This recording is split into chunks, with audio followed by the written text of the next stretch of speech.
Hi, Catherine Koiser of Keller Williams here. Are you living in a large suburban family home minus the family and wondering if that's the right choice? If so, episode 8 of Homing In on Portland is for you.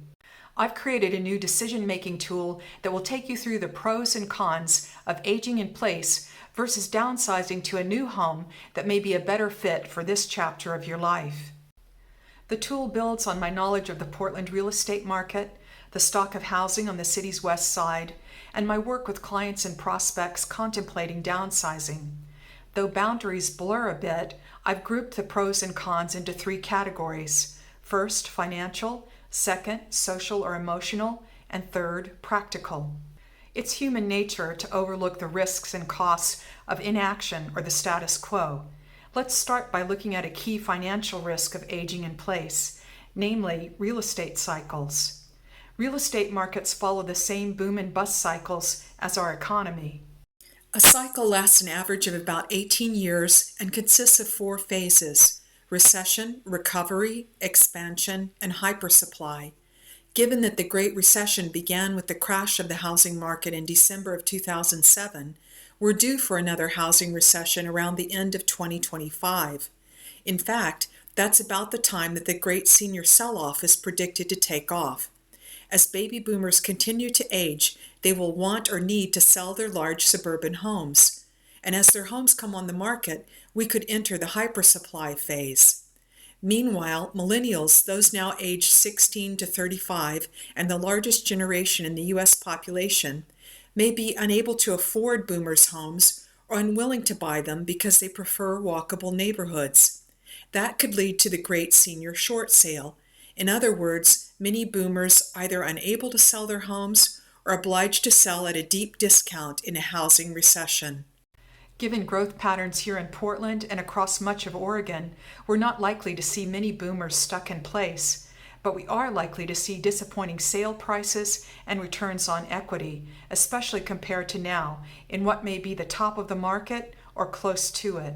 Meanwhile, as I explained in episode 6 of Homing In on Portland, condos and townhouses not only cost much less than a large detached home, but they've also appreciated much more slowly in recent years.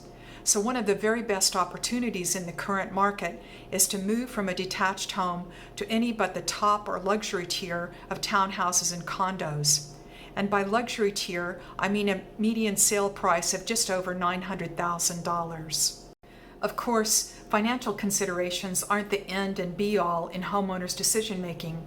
For example, some seniors may have substantial assets apart from their home, making the return on their home equity less important. Of course, it's hard to put a price on the emotional anchor that a longtime family home provides.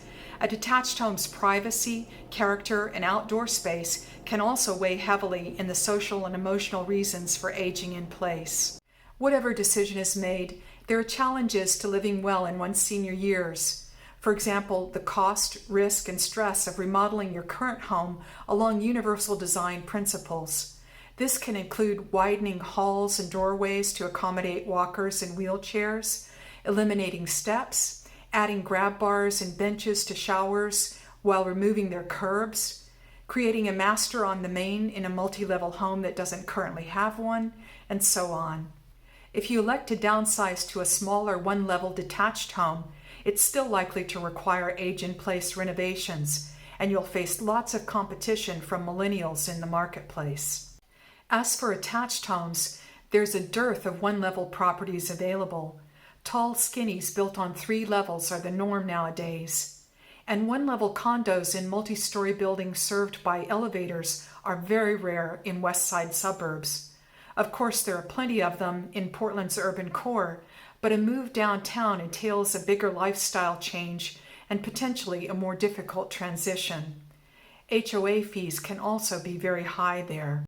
To sum up, my tool will help you to assess and navigate these opportunities and challenges. If you'd like me to send you a copy, just drop me an email or give me a call. And I'll revisit housing for the over 50 crowd in future episodes. For example, tips on remodeling your home to age in place, the pros and cons of financing your next move with a reverse mortgage, how to winnow household belongings to prepare to downsize, a look at one-level homes currently available on the market, and more. See you next time.